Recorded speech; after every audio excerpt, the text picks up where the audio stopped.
सल्लल्लाहु ताला अला खातमुन नबीयीन। अस्सलाम वालेकुम, welcome back to my channel. कैसे हैं आप सब? उम्मीद करती हूँ आप सब ठीक होंगे। तो जी आज जो हम बनाने वाले हैं वो है मैक चिकन पास्ता। बहुत ही यमी रेसिपी होने वाली है, टेस्टी होने वाली है और बिना स्किप किए आपने इस सारी रेसिपी को देखना है, क्योंकि मैंने बहुत ही शॉर्ट वीडियो में इसके एक पॉइंट को हाईलाइट किया है और आप विदाउट एनी बोरिंग आप इसको देखेंगे।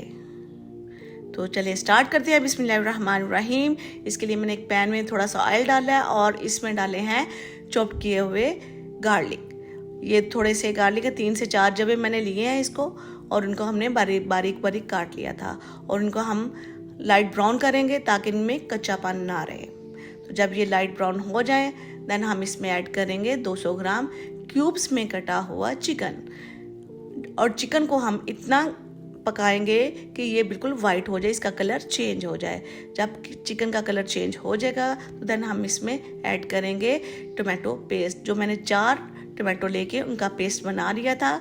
इस पास्ते में हम टोमेटो का पेस्ट ज़्यादा इस्तेमाल करते हैं। देन मैंने इसमें जो स्पाइसेस यूज़ किए हैं वो 1 tablespoon chili powder, 1 tablespoon salt, 1 tablespoon chicken powder, 1 tablespoon soya sauce, 1 tablespoon इसमें चिली सॉस, 2 टेबलस्पून इसमें केचप एंड थोड़ी सी शिमला मिर्च ऐड कर दी। और बाद में हमने जो बॉयल किया हुआ पास्ता था इसको मैंने थोड़े से सॉल्ट डाल के इसको बॉयल कर लिया था और इसको हम ऐड करके इसको हम थोड़ी देर के लिए उलट पुलट करेंगे ताकि नीचे पास्ता ना लगे और इसमें जो हमारा सारा मसाला है वो पास्ते के साथ लग के इसमें फ्लेवर आ जाए। तो जब हम इसमें थोड़ी सी अब ऐड करेंगे थोड़ी सी काली मिर्च और इसमें ऐड करेंगे थोड़ी सी सराचा सॉस। तो फिर हम 2 मिनट के लिए इसको थोड़ा सा बनाएंगे।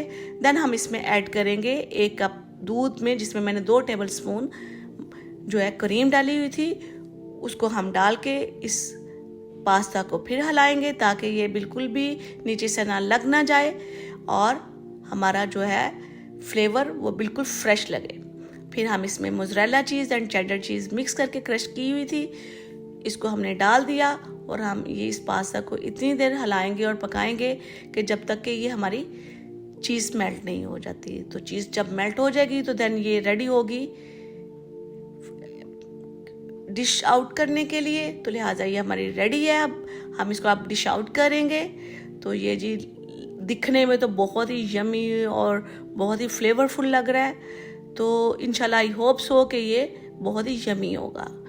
तो आप इस रेसिपी को ज़रूर ट्राई कीजिएगा। बहुत ही शॉर्ट वीडियो में मैं आपके लिए ये वीडियो बनाती हूँ ताकि आप लोग बोर ना हो और बिल्कुल भी वीडियो को स्किप ना करें। डिश आउट करने के बाद मैंने इसके ऊपर थोड़ी सी चीज़, थोड़े से ब्लैक ऑलिव्स और थोड़े से रेगनो पाउडर डाल दिए। और इसके बाद जब हमने टेस्ट किया तो ये बहुत ही यमी और बहुत ही टेस्टी बने थे। तो प्लीज़ आप इस रेसिपी को फॉलो कीजिएगा और दुआ में याद रखिएगा। अल्लाह हाफिज़।